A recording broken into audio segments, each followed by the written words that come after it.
This is a low light test and it's about time warp, and it's a very interesting test indeed, and you did not know that time warp can do this.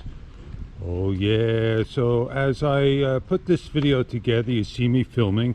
What I am going to do now is hit time warp real time as I talk and give you a good example of what's happening.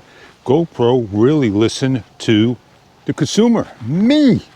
We've been asking for this for the longest period of time, audio on real time of time warp video. Oh, so we're going to stop it and continue on our warp, and that's it.